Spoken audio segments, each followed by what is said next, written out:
Welcome back. आप देख रहे हैं बनो अपना फाइनेंस मिनिस्टर और चलिए शो को आगे बढ़ाते हैं। और विमेंस वेडनेसडे हमारी हर बुधवार की खास पेशकश, जहां पर हम महिलाओं के सवालों के जवाब या उनकी फाइनेंशियल प्लानिंग करते हैं लाइव शो पर। और रोज़ाना की तरह हमारे साथ एक खास मेहमान जुड़े होते हैं। आज मेरे साथ है Sameer Shah, head online business Axis securities. Sameer, good evening. बहुत बहुत स्वागत है आपका विमेंस वेडनेसडे हमारी इस बेहद खास पेशकश में। और दर्शकों के सवाल में आज हमारे पास सबसे पहले निशा का सवाल आया है और इन्हें अपने इन्वेस्टमेंट की शुरुआत करनी है। म्यूचुअल फंड्स में एसआईपी करना चाहती है और साथ ही एनपीएस में भी अपने इन्वेस्टमेंट की शुरुआत करना चाहती हैं और आपसे अच्छे पोर्टफोलियो को लेकर गाइडेंस भी चाहती हैं। ये कह रही हैं कि इन्होंने छोटी अवधि और लंबी अवधि के जो लक्ष्य हैं उन दोनों के लिए निवेश करना है। और फ़िलहाल इन्होंने अपनी एक रिस्क एनालिसिस भी की है और रिस्क असेसमेंट में ये कह रही हैं कि इन्हें 10 से 12 साल तक अच्छा खासा जोखिम उठाना है। ये कहती हैं, इन्हें समझ में आता है ये। और 1 से 1.5 करोड़ तक इन्हें इकट्ठा करना है अपनी एसआईपी के ज़रिए। तो ये कैसे अचीव करें, पहला इनका ये सवाल है। और एसआईपी म्यूचुअल फंड में अगर एसआईपी करें, क्या इसकी तुलना एनपीएस से की जा सकती है? ये भी इनका एक सवाल है। मेरे ख्याल से ये थोड़ा सा प्रोडक्ट को लेकर भी समझदारी नहीं रखती हैं, तो शायद वो समझना चाहती हूँ आपसे। तो चलिए, फिलहाल मोटा मोटा इनका ये सवाल है। तो मुबारकबाद निशा, अपना सवाल आपने हमें दिया और म्यूचुअल फंड्स को कंसिडर किया, उसमें एसआईपी के निवेश का तरीका जानने की कोशिश कर रही हैं आप, और साथ ही एनपीएस को भी कंसिडर करना चाहती हैं जो कि प्योरली रिटायरमेंट का प्रोडक्ट है। समीर, बताइए। कविता जी, पहले तो आपका आभार व्यक्त करूंगा, आपने मुझे दूसरी बार आपके शो पे बुलाया। अब हम बात करते हैं निशा जी के सवाल का। जो पहला उनका सवाल है, म्यूचुअल फंड वर्सेस एनपीएस। अगर हम बात करते हैं एनपीएस की, तो एनपीएस के साथ उसके बेनिफिट भी है और साथ साथ में एनपीएस के थोड़े लिमिटेशंस भी रहते हैं। बेनिफिट ये है, अगर निशा जी आप अपने रिटायरमेंट के गोल के हिसाब से अपना इन्वेस्टमेंट करना चाहती है, तो NPS can be the best option, जहां पे आपको डेट और इक्विटी का पूरा ऑप्शन मिल जाएगा। आप चाहो वैसे इन्वेस्टमेंट कर सकते हो और साथ साथ में आपको टैक्स सेविंग का बेनिफिट भी मिलता है। बट अगर आप, जैसे आपने अपने सवाल में बताया कि आपको short term as well as long term दोनों गोल को कवर करना है और आपने गोल स्पेसिफाई नहीं किए है, सो यहाँ पे सजेशन ऑलवेज ये रहता है हमारी तरफ से कि अगर आपके गोल्स अगर डिटेल में हमारे पास होते तो हम क्लैरिटी के साथ सजेस्ट करते हैं कि आपको म्यूचुअल फंड एसआईपी करनी है या एनपीएस करना है। हाँ, एनपीएस के साथ के लिमिटेशंस मैं आपको जरूर बता देता हूँ। एनपीएस आप जब तक 60 साल के नहीं होते तब तक विड्रॉ नहीं कर सकते हो, और 60 साल के एज पे आपका जो भी कॉर्पस जमा हुआ है उसका 60% तक आप विड्रॉ कर सकते हो। सो ये एक चीज है, ऑलवेज ध्यान में रखनी चाहिए अपने इन्वेस्टमेंट जब भी प्लानिंग करते हो, क्योंकि आपके गोल जब पास में आएंगे आप वो हिसाब से इन्वेस्टमेंट कर रहे हो, आपका लक्ष्य तय है, तो ये लक्ष्य में ये एक चीज कंसिडर करके इन्वेस्टमेंट करना। अब बात करते हैं, आपको 1 से 1.5 करोड़ का प्लानिंग करना है। अगर आप अगले 12 साल में 1 करोड़ रुपए इकट्ठा करना चाहते हैं, तो म्यूचुअल फंड की एसआईपी आप 31,000 से स्टार्ट करें। 31,000 की एसआईपी 12 साल में आपको 1 करोड़ इकट्ठा करके देगी। अगर आपको 1.5 करोड़ इकट्ठा करना है 12 साल में, तो आपको एसआईपी अमाउंट करना रहेगा 46,000। सो ये है आपकी शुरुआत के लिए। अब जैसे आपने बताया है कि आप आपको रिस्क लेना है अपने पोर्टफोलियो में, सो उसको ध्यान में रखते हुए हमने आपके लिए पोर्टफोलियो सजेशन बनाया है, जहां पे आप अपना इन्वेस्टमेंट स्टार्ट कर सकते हो Nippon India large cap fund में। दूसरा, मोतीलाल ओसवाल का मिड कैप फंड आप सिलेक्ट कर सकते हो। आईसीआईसीआई प्रूडेंशियल का large and mid cap fund एक अपने पोर्टफोलियो में रखे। एसबीआई कॉन्ट्रा एक फंड सिलेक्ट करें। एचडीएफसी फ्लेक्सी कैप और कोटक का स्मॉल कैप, ये 6 फंड के साथ अपना इन्वेस्टमेंट स्टार्ट कर सकते हो। चलिए, तो यहाँ पर कुछ फंड्स रेकमेंड करते हुए और समीर ने काफ़ी बखूबी समझाया आपको कि आप एनपीएस और म्यूचुअल फंड्स के रिटर्न की तुलना नहीं कर सकते। प्रोडक्ट्स ही दोनों अलग अलग हैं। लेकिन हाँ, रिटायरमेंट प्लानिंग को लेकर अगर आपको एक शुद्ध स्ट्रैटेजी चाहिए तो वो एनपीएस के ज़रिए अचीव करने की मंशा आप रख सकती हैं। जो फंड्स नोट डाउन उम्मीद करते हैं कि आपने कर लिए हो, निपॉन का लार्ज कैप आपको रेकमेंड किया जा रहा है, Motilal Oswal mid cap, ICICI Pru large and mid cap, SBI contra, HDFC flexi cap और कोटक का स्मॉल कैप भी। ऑलराइट समीर, निशा के बाद पलक का सवाल लेते हैं। इन्होंने फेसबुक के ज़रिए दरअसल अपना सवाल भेजा है और इनका सवाल क्लियरली एनपीएस को लेकर है। 1 लाख रुपए एनपीएस के टियर 2 में डाले हैं और अब यहाँ पर जो है ये राशि बढ़ाना चाहती हैं। इसके ऊपर इनकम टैक्स, कैपिटल गेन्स कैसा लगेगा अगर ये पैसे टियर 2 से टियर 1 में ट्रांसफ़र करती हैं एनपीएस के ही तो? सो पलक जी, पहले तो मैं आपको बहुत एक चीज के लिए बधाई देना चाहूंगा। आपने इंस्ट्रूमेंट बहुत सही सिलेक्ट किया है, NPS tier 2। NPS tier 2 normal mutual fund या नॉर्मल इन्वेस्टमेंट, बाकी जो इन्वेस्टमेंट इंस्ट्रूमेंट है वैसे की तरह ही कंसिडर किया जाता है। यहाँ पे जब आप टीयर 2 से अगर टीयर 1 में आप अपना फंड मूव करते हो, तो टीयर 2 में आपका रिडेम्पशन होता है। इसका मतलब है अगर आप अपना फंड वहां से विड्रॉ करते हो तो आपको जो नॉर्मल गेन्स पे टैक्स पे करना होता है। जैसे अगर आपने इक्विटी ओरिएंटेड फंड सिलेक्ट करके उसके अंदर इन्वेस्टमेंट किया है और अगर आप 1 साल से पहले उसके अंदर से निकलते हो तो आपको शॉर्ट टर्म कैपिटल गेन लगेगा, और 1 साल के बाद निकलते हो तो आपको लॉन्ग टर्म कैपिटल गेन जो चल रहा है वो पे करना पड़ेगा। और अगर आपने डेट ओरिएंटेड स्कीम सिलेक्ट करी है तो आपका जो नॉर्मल स्लैब आता है वो हिसाब से आपको टैक्स पे करना रहेगा। सो ये है आपका टैक्सेशन का लायबिलिटी। और आप जब टीयर 1 में शिफ्ट करते हो तो टीयर 1 में जब भी मैच्योरिटी आएगी वहां पे वो आपको टैक्स फ्री आपके हाथ में आएगा। ऑलराइट, चलिए आगे बढ़ते हैं। स्मिता रागी का सवाल लेते हैं। इन्होंने यूट्यूब के ज़रिए अपना सवाल भेजा है। समीर, 33 साल की उम्र है, 15 साल तक निवेश करना चाहती हैं और बच्चे की पढ़ाई और शादी लक्ष्य है। कुछ फंड्स जो इन्होंने अपने पोर्टफोलियो में शामिल कर रखे हैं समीर, पराग पारेख का फ्लेक्सी कैप है, कोटक का फ्लेक्सी कैप है, मोतीलाल ओसवाल का लार्ज एंड मिड कैप है, कोटक का मल्टी कैप है, एसबीआई फोकस्ड इक्विटी है और साथ ही ये ग्रामीण क्षेत्र से हैं और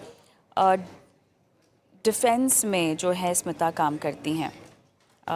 ओके, हमारे साथ फ़ोन लाइन पर होती तो और भी अच्छा होता। बहरहाल बताइएगा क्या है इनका स्ट्रैटेजी के लिहाज से आप क्या रेकमेंड करेंगे? तो स्मिता जी को मैं पहले बधाई देना चाहूंगा। उन्होंने फंड का सिलेक्शन बहुत बखूबी सही किया है और उनका पोर्टफोलियो काफी हद तक बैलेंस्ड है। आगे जाके अगर और स्टेबिलिटी अगर उनको अपने पोर्टफोलियो में लानी है तो सजेशन सिर्फ एक रहेगा कि आप अपने पोर्टफोलियो में एक लार्ज कैप फंड ऐड करें, जिससे और स्टेबिलिटी आपके फंड सिलेक्शन में आ जाएगी। हाल फिलहाल जो भी फंड उन्होंने सिलेक्ट किए है काफी अच्छे फंड है। यहाँ पे कोई भी बदलाव का हमारे एंड से कोई भी बदलाव का सुझाव नहीं है। अब उनका क्वेश्चन, कविता जी, यहाँ पे अगर हम फाइनेंशियल प्लानिंग के एस्पेक्ट से बात करते हैं तो गोल स्पेसिफिक होने चाहिए। यानी जैसे उनको बच्चे की पढ़ाई के लिए चाहिए तो कितना अमाउंट चाहिए, कितने पीरियड में चाहिए। लड़की की शादी के लिए अगर वो पैसा इकट्ठा कर रही है तो उनका गोल क्या है वो स्पेसिफिक होना चाहिए। यहाँ पे इंफॉर्मेशन थोड़ी अधूरी है, इसलिए हम इसके ऊपर प्रॉपरली कमेंट नहीं कर पाएंगे। अगली बार स्मिता जी को एक हमारा रिक्वेस्ट रहेगा कि आप बच्चे की शादी की बात करें तो यहाँ से कितने साल में प्लान कर रहे हैं और उसके लिए कितना पैसा एक्सपेक्ट कर रहे हैं, वो एज वेल एज पढ़ाई के लिए कब उनको कितना पैसा चाहिए ये इन्फॉर्मेशन देंगे तो will be in a better position to answer properly. और दूसरा, हाल फिलहाल जो 10,500 की एसआईपी कर रहे हैं और 2,30,000 रुपए का उनका एयूएम इकट्ठा हुआ है, अगर ये अगले 15 साल तक कंटिन्यू रखते हैं तो करीबन 67 लाख रुपीस जितना उनका एयूएम इकट्ठा हो जाएगा। काफ़ी बढ़िया फिगर आपने इनको बताई है। ये इकट्ठा करें अगर अपना निवेश बरकरार रखें तो बहुत ज़रूरी है अपने इन्वेस्टमेंट को एक टारगेट दे देना। बहुत सारे दर्शकों ने और महिला दर्शकों ने ख़ास तौर से जो है इन्वेस्टमेंट होराइजन अपनी तय कर ली है, लेकिन कितना कॉर्पस इकट्ठा करना चाहती हैं उस लिहाज से लेकर जानकारी नहीं दी है। तो समीर, आपकी कैलकुलेशन के मुताबिक ये 67 लाख जो है वो 15 साल में इकट्ठा कर लेंगे। ऑलराइट, ममता प्रसाद हमारे साथ मुंबई से फ़ोन लाइन पर जुड़ गई हैं। ममता जी नमस्कार। नमस्ते मैम। कैसे हो आप? मैं बिल्कुल ठीक हूँ और आपका प्रोग्राम हम एवरी वेडनेसडे तो स्पेशली देखते ही हैं। अदरवाइज मॉर्निंग में भी हमारा चैनल चालू, आपका चैनल चालू रहता है। अरे वाह, थैंक यू सो मच हमें फॉलो करने के लिए और हम पर भरोसा जताने के लिए। ममता जी बताइए, सहायता कैसी कर सकते हैं आपकी? दरअसल ये सवाल मैं अपने बेटे के लिए पूछ रही हूँ। उसकी मैंने ओके। एसआईपी किए हुए हैं 2-2 हजार के। एक है quant small cap fund growth, दूसरा है okay. HDFC flexi cap fund growth and तीसरा है ICICI prudential small cap fund, जिसमें ठीक है। 2001 से शुरू किया हुआ है। उसमें अभी कुछ 90 के आसपास हो गया है, 90,000 के आसपास। तो मैं ये चाह रही हूँ कि इसको कितना फंड को हम बढ़ाएं और इसमें कितना बढ़ाएं कि after 10 years he should get at least 1 crore, so that he can, अगर बिल्कुल। घर खरीदना है कुछ तो। ठीक, हाँ हाँ, बिल्कुल बिल्कुल। चलिए, बहुत बढ़िया। मेरे ख्याल से आपने अपने बेटे की उम्र दे रखी है, 28 साल का आपका बेटा है, और जी, आपने अपने बेटे के लिए इन्वेस्टमेंट शुरू की है और एक तरह से उनकी फाइनेंशियल वेलबींग के बारे में आप सोच रही हैं। देखिए, माता पिता का धर्म होता है, वो जितना हो सके अपने बच्चों के लिए करना चाहते हैं और छोड़कर जाना चाहते हैं। मैं उम्मीद ये करती हूँ कि आपने जैसे अपने बेटे के लिए फाइनेंशियल प्लानिंग की शुरुआत की है, इसी सीख को वो अपने लिए आगे बढ़ाएंगे और ख़ुद भी जो है निवेश के सफ़र में पार्टिसिपेट करेंगे। और मुझे यकीन है आपने उस तरह की सीख और लर्निंग उनको दे रखी होगी। फंड्स तो आपके बहुत अच्छे हैं, बट 2 स्मॉल कैप हैं और एक फ्लेक्सी कैप है। बाकी समीर बताएंगे कहाँ बदलाव करने की ज़रूरत है और कैसे 10 साल में आपके बेटे को मिल पाएंगे 1 करोड़ रुपए। समीर बताएं। पहले तो कविता जी, जैसे मैडम ने बताया कि आपके शो को वो रेगुलर देख रही है, सो कहीं ना कहीं जो आपने मुहिम छेड़ी है फाइनेंशियल लिटरेसी की, वो काफी हद तक सही डायरेक्शन में जाती हुई दिख रही है। और मैडम के लिए एक बधाई देने वाली बात यह है कि बच्चे ऑलवेज जो भी सीखते हैं अपने माँ बाप को देखते हुए सीखते हैं। तो यहाँ पे आप उनके लिए परफेक्ट रोल मॉडल बन रही है। आप फाइनेंशियल अवेयरनेस लेके उनको गाइड कर रही है, बहुत ही अच्छा कल्चर डेवलप कर रहे हैं, एंड आई एम श्योर ये उनके भविष्य के लिए बहुत अच्छा रहेगा। अब आते हैं मैडम आपके सवाल पे। आपका सवाल है कि अगले 10 साल में उनको 1 करोड़ रुपया इकट्ठा करना है। हाल फिलहाल 6,000 रुपए की एसआईपी चल रही है। 6,000 की एसआईपी अगर 10 साल तक करते हैं और एवरेज 12% रिटर्न जनरेट होता है, तो करीबन 14 लाख रुपए का ईओएम इकट्ठा हो जाएगा। टारगेट है आपको 1 करोड़ चाहिए अगले 10 साल में, तो यहाँ पे आपको एसआईपी अमाउंट बढ़ा के 42,000 ले जानी पड़ेगी, यानी और 36,000 रुपए की एसआईपी आपको जोड़नी पड़ेगी। ये होता है तो करीबन 10 साल में वो अपना लक्ष्य जो रखा है 1 करोड़ का, वो हासिल कर पाएंगे। अब पोर्टफोलियो में जो भी स्टॉक्स जो भी स्कीम्स ली है काफी अच्छी है। आगे जो आप ऐड करना चाहते हो तो उसके लिए हमारे एंड से थोड़े सुझाव है जो आप ध्यान में रख सकते हैं जब भी इन्वेस्टमेंट बढ़ाते हो तब। पोर्टफोलियो में पहला सुझाव ये रहेगा कि आप निपॉन इंडिया का लार्ज कैप फंड स्टार्ट करें जिसमें 6,000 रुपए की एसआईपी करें। मोतीलाल ओसवाल का large and mid cap fund select करें जिसमें 6,000 की एसआईपी कर सकते हैं। एचडीएफसी फ्लेक्सी कैप पे 6,000 कर सकते हैं। क्वांट जो आपका चल रहा है वहां पे एसआईपी अमाउंट बढ़ा के 6,000 करना चाहिए। आईसीआईसीआई प्रूडेंशियल स्मॉल कैप जो आपका हाल चल रहा है उसमें भी आप अमाउंट बढ़ा के 6,000 कर सकते हैं। एसबीआई कॉन्ट्रा ये आपको फंड में ऐड करके यहाँ पे आपको 6,000 एसआईपी का सुझाव रहेगा। और एक फंड एक्सेस मल्टी कैप है जहां पे आप 6,000 की एसआईपी स्टार्ट कर सकते हैं। ये ओवरऑल आपके पोर्टफोलियो को वेल डाइवर्सिफाइड एंड बैलेंस कर देगा जिससे आपके पोर्टफोलियो पे काफी स्टेबिलिटी मिलेगी। चलिए ममता जी, आपको कुछ सवाल पूछना है समीर को? कुछ बदलाव किए हैं देखिए फंड्स में, निपॉन इंडिया लार्ज कैप, मतलब काफ़ी सारे फंड्स यहाँ पे रेकमेंड किए हैं आपको। आप उनके बारे में सोच सकती हैं और निवेश शुरू कर सकती हैं। बताइएगा, कोई और सवाल? मैम एक और सवाल था उसी के लिए कि एट द एज ऑफ 55 और 60 इफ यू कितना अभी से वो एमटीएस में डाले कि उस समय उसको जब वो 55 या 60 इयर्स का हो जाए तो रिटायरमेंट फंड, जो मैंने ये आपका एमटीएस का देखा था 28 तारीख को, तो उससे काफी सवाल दिमाग में आया कि हमने आपसे पूछना, इसलिए मैंने उस दिन क्वेश्चन भी भेजे थे, लेकिन शायद मैंने बहुत लेट से भेजा था वो प्रश्न। अच्छा अच्छा, नहीं कोई बात नहीं। तो एनपीएस वात्सल्य आप अपने बेटे के लिए शुरू कर सकती हैं। नहीं एनपीएस वात्सल्य नहीं, ये तो अभी वर्किंग में है, नाउ ही इज वर्किंग। हाँ हाँ, अच्छा इज वर्किंग, हाँ हाँ, राइट राइट, ओके ओके। शुरू करता है तो अभी से कितना करना चाहिए और वो 60 साल की उम्र में उसे कितना मिलेगा? तो उसके लिए कुछ बॉलपार्क फिगर बहुत ज़रूरी होगी। देखिए रिटायरमेंट जो ऐसा लक्ष्य होता है ना ममता जी, बहुत ज़रूरी है कि आप अभी के अपने खर्चों को एनालाइज करें। अभी तो मेरे ख्याल से आपके बेटे वर्किंग है, आगे चलकर उनकी लाइफस्टाइल, उनकी लाइफ स्टेजेस बदलेगी, शादी होगी, जिम्मेदारियां बढ़ेंगी, हो सकता है वो अपने ऊपर कोई कर्ज ले ले। तो रिटायरमेंट में आपको कितना लगेगा ये आप उस वक्त तय कर पाएंगे जब आपको ये पता होगा कि आपका अभी का खर्चा कितना है।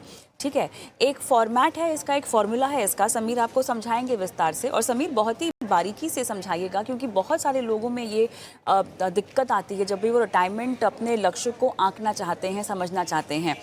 रिटायरमेंट को लेके परिभाषा भी लोगों की बहुत बदल रही है। हो सकता है लोगों के लिए रिटायरमेंट एक नौकरी से छुटकारा पाना हो या नौकरी बंद कर देना हो, कुछ और करना हो, एंटरप्रेन्योरशिप करनी हो। इनके तो बेटे भी अभी केवल 28 साल के हैं, तो हो सकता है आगे उनको एक इनकम सोर्स में डिपेंडेंट नहीं रहना हो।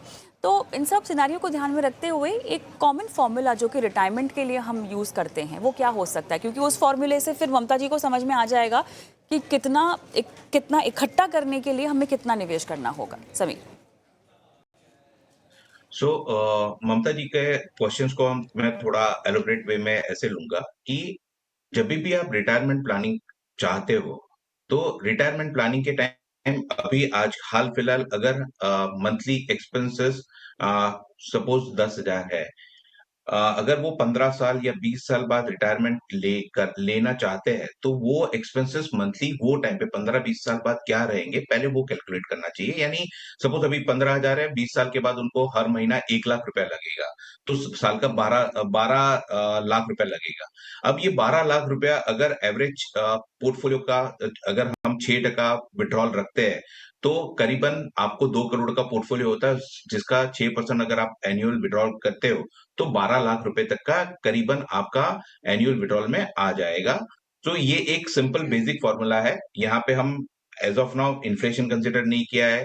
आप एन्युटी के टाइम पे कहाँ इन्वेस्टमेंट करोगे ये कंसिडर नहीं किया गया है, बट जनरली ये कंसिडर किया जाता है कि अगर 2 करोड़ रुपया है, वो टाइम अगर आप म्यूचुअल फंड में इन्वेस्टमेंट करके डेट साइड भी इन्वेस्टमेंट करते, डेट प्लस हाइब्रिड में इन्वेस्ट करके आप सालाना जो भी कॉर्पस है उसका 6% विड्रॉ करते हैं, तो जो भी आप एक्सपेंस कंसीडर कर रहे हैं, जैसे भी 10,000 है, आगे जाके 1 लाख चाहिए, तो वो कैलकुलेशन के हिसाब से आपको ईयूएम इकट्ठा करना चाहिए। पहला पॉइंट ये।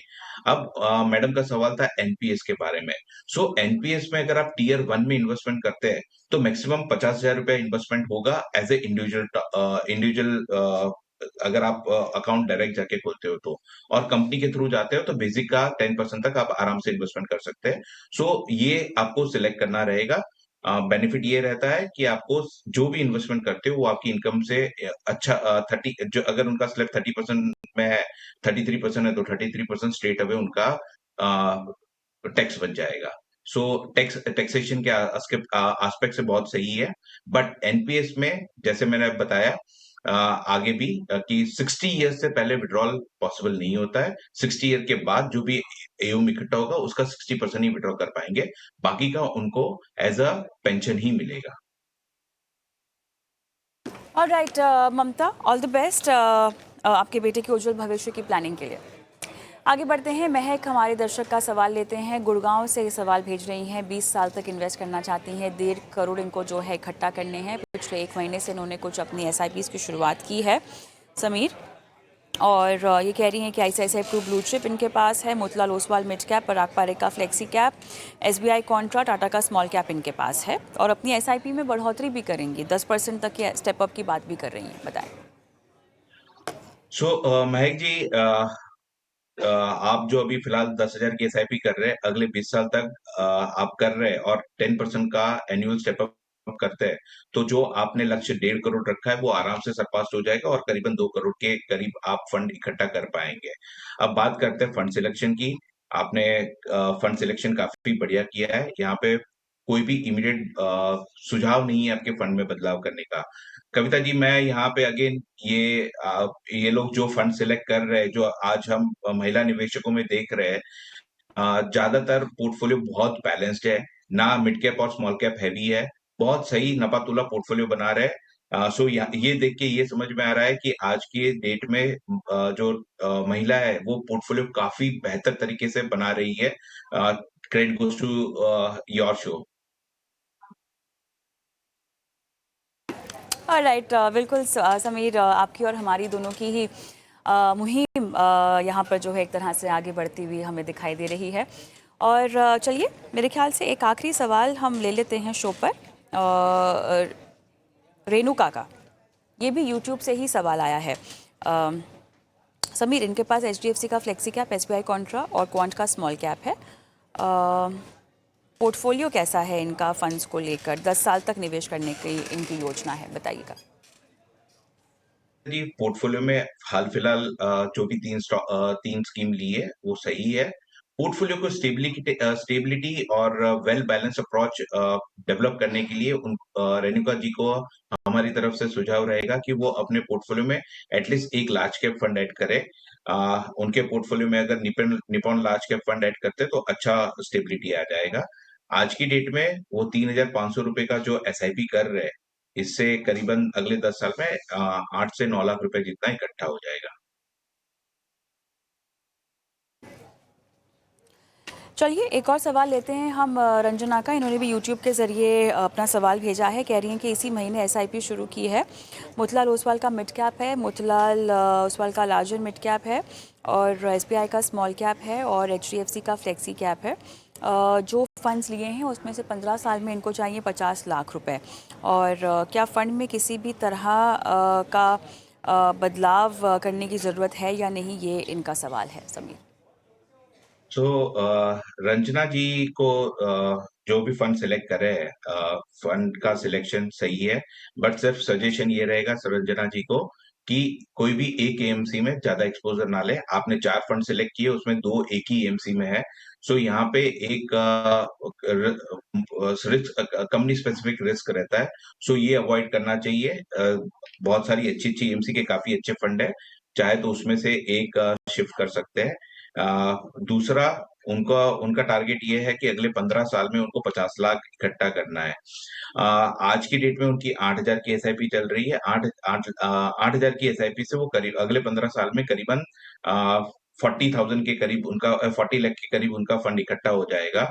50 लाख का फंड इकट्ठा करने के लिए सिर्फ 2,000 की SIP और जोड़ेंगे, यानी मंथली 8,000 की जगह 10,000 की SIP कर लेंगे, तो वो कंफर्टेबली अपना जो लक्ष्य रखा है 50 लाख का वो अचीव कर लेंगे। फंड का सिलेक्शन बहुत सही है, but again large cap fund एक स्पेसिफिक होना चाहिए। अगर वो ऐड करते हैं तो स्टेबिलिटी आ जाएगी। और राइट, चलिए इसी के साथ दर्शकों के सवालों के सिलसिले को आज यही थामते हैं। विमेंस वेडनेसडे में आपने शिरकत की समीर, और तमाम दर्शकों के सवालों के जवाब दिए। महिला दर्शकों की लाइफ फाइनेंशियल प्लानिंग की आपने, आपका बहुत बहुत धन्यवाद। चलिए, हम भी रुकते हैं छोटे से ब्रेक के लिए, लेकिन ब्रेक के उस पर बात करने वाले हैं सरेंडर की। जी हाँ, insurance policy, life insurance policy को अगर आप सरेंडर करना चाहते हैं तो नए नियम क्या कहते हैं, और इसके साथ साथ नए नियमों के मुताबिक कितना फ़ायदेमंद होगा अब पॉलिसी को सरेंडर करना। बारीकी से इस पर चर्चा करेंगे इस छोटे से ब्रेक के बाद।